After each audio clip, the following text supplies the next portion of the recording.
Friends, very good morning. देखिए, आपके सामने आज एक अलंकार प्रस्तुत है। अतिशयोक्ति अलंकार। अतिशयोक्ति अलंकार का जो विग्रह है ये है अतिशय उक्ति।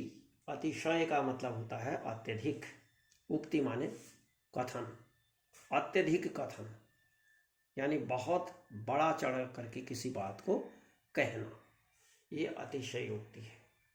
तो इसकी परिभाषा इसी के अनुकूल देखिएगा। जब व्यक्ति, वस्तु या घटना का वर्णन बड़ा चढ़ाकर किया जाता है तो वहाँ पर अतिशयोक्ति अलंकार होता है।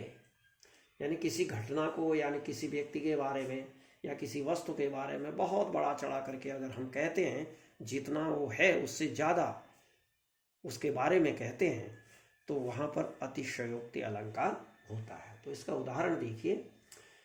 पानी परात को हाथ छुयो नहीं, नैनन के जल सों पग धोए।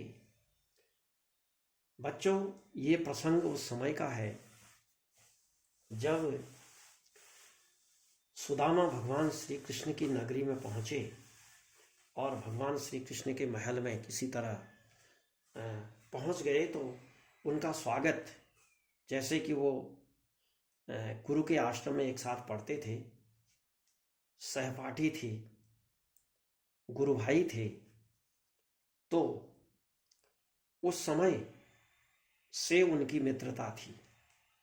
तो अपने मित्र को अपने महल में पा करके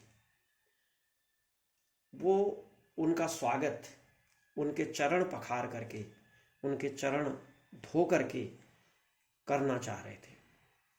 क्योंकि उस समय की परंपरा थी, यदि कोई अतिथि हमारे घर में आता था तो हम उसके सबसे पहले चरण धोते थे, उसके बाद उसको आसन, यथोचित आसन दे करके उसका स्वागत करते थे। भोजन पानी जो भी है वो कराते थे उसके बाद। तो उसी परंपरा के तहत परात में पानी रखा गया सुदामा के चरण पखारने के लिए। तो हुआ क्या देखिए, कहते क्या है, पानी परात को हाथ छुयो नहीं। परात के पानी को हाथ से छुया भी नहीं। नैनन के जल सों पग धोए। आंखों से जो जल गिरा, आंसू गिरे, उन आंसुओं ने सुदामा के चरण, पग मीन्स होता चरण, धो दिए। कितने अतिशयोक्ति है देखो भाई। आंखों के आंसुओं से चरण पूरे तो नहीं धुल सकते, पानी से ही धोए जा सकते हैं, लेकिन कितनी अतिशयोक्ति की गई है यहाँ पर कि आंखों के जल से यानी आंसुओं से सुदामा के चरण धुल गए, बिना परात में पानी को, परात के पानी को स्पर्श किए।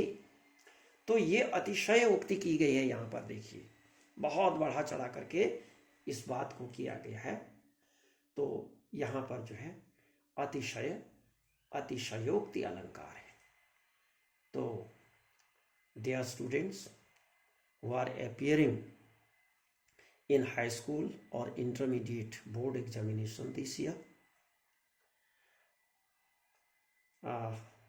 this figure of speech is very important for them. You can write it very easily. Thank you very much.